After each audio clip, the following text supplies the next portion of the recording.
Баршаңызға сәлем. Бүгін сіздермен өте дәмді екеуі бір ыдыста қайнайтын кеспе мен пельмені астында сорпасы қайнайтын керемет тағам жасайтын боламыз. Бірінші етімді парышты өткізіп алып, оған кішкене бір 2 бас пиязды өткізіп, пельменге етімді дайындап аламын. Пиязды мясорубкадан өткізіп жіберемін. Пельменге бөлген кезде ірі болып жүрмеу үшін дәміне қарай тұз, бұрыш қосып, араластырып етті дайындап, одан қамырға кірісемін.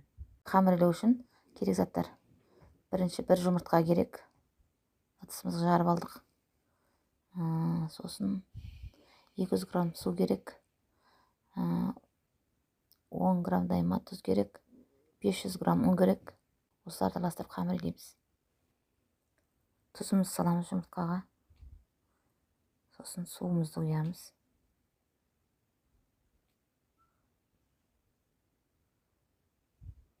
Араластырып аламыз, жайлап. Бір келкі болғанша.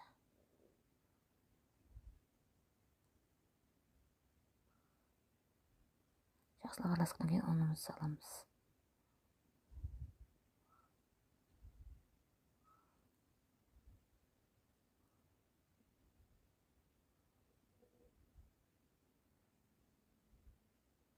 Араластырып.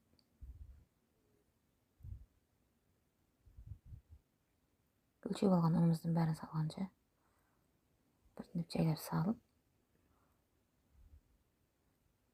500 грамм бәрін салып болғаннан кейін таяқшаның көмегімен қозғап аламыз. Кейде қолдың көмегіне жүгініп отырып жақсылап илейтін боламыз. Илеп алған қамырымыз қатты емес, жұмсақ емес, орташа болады.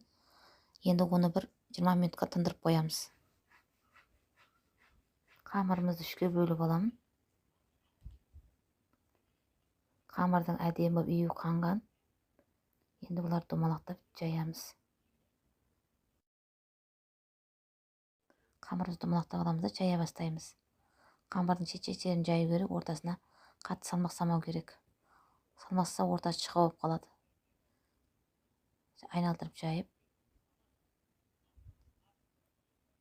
дөңгелетіп айналдырып жаямыз. Қамырымызды осындай айналдырып отырып, бірінші шамалы шығартып аламыз, орташа шұғалыққа. Оқтауға орамай, осылай бір шама шығарғаннан кейін барып, оқтауымызға орап жая бастаймыз. Оқтауға орап жайған кезде де ортаны баспау керек. Екі шетінен ұстап жаю керек. Сонда қамырдың қалыңдығы бір қалыпты болады. Егерде қолымызды ортаға апаратын болсақ, ортасы шығарып кетеді да, ортасы жұқа, шеті қалың болып қалады қамырдың. Сол үшін бір келкі болу үшін екі ұшынан баса отырып жаямыз қамырды. Сонда қамырымыз өте әдемі болып шығады.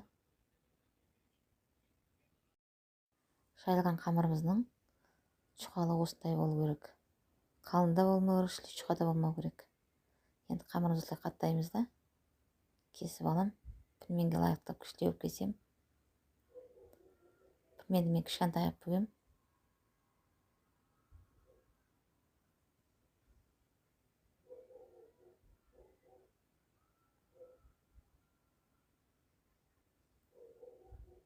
Кесіп алған қамырымызды қаттап, енді кішкене квадрат қылып кесіп аламыз.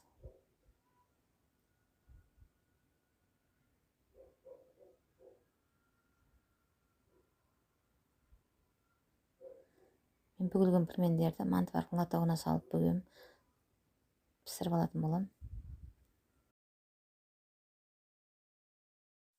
Кескен қамырларымызға парышымызды бір келкіп сап аламыз.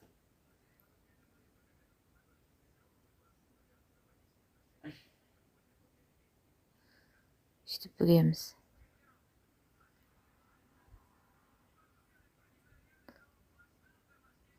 Бәрін бүгіп болғаннан кейін майлап қойған лотокқа салып пісіретін боламыз.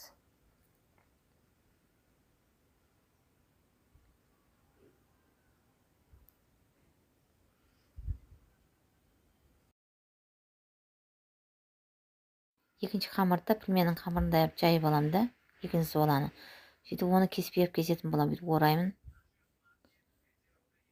Орап алған соң ортасынан 2-ке бөліп, осындай кеспе қылып кесем. Кеспені жіңішке қылмаймын, сәл ірілеу қылам. Өйткені мен астына сорпа қайнатам, үстіне бір лотокқа пілмен, бүккен пілменімді екіншісіне осы кеспені салып пісіретін боламын мантываркаға.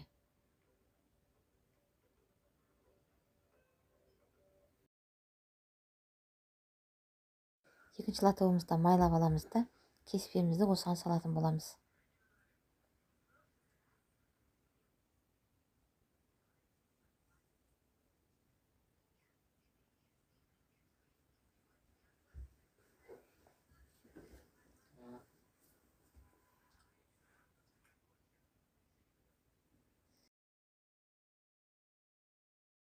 Сорпасына керек заттар: картоп, сәбіз, пияз 2 бас, үй жағдайында сылаған томатный соус, сосын кішкене парш. Осыларды қуырып алам. Паршымды қуырып, пиязымды салып, дәміне қарай тұз салып, сәбіз салам. Оны да қуырып алам. Томатный соусымды салам.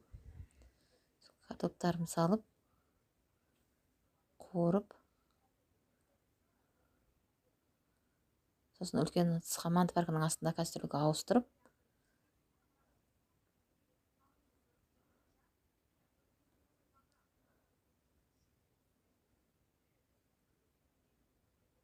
қайнаған су құйып үстіне лотоктағы бөлген пілменмен кеспемді салып, сорпамен бірге қайнайтын болады.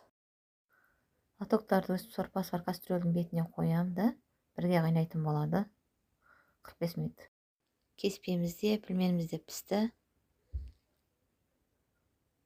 Енді ыдыстарымызға салып, сорпасын құйып бере берсек болады. Кеспеге де сорпа құйып,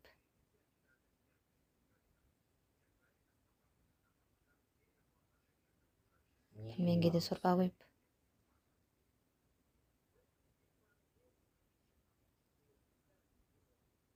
өте дәмді тамақ.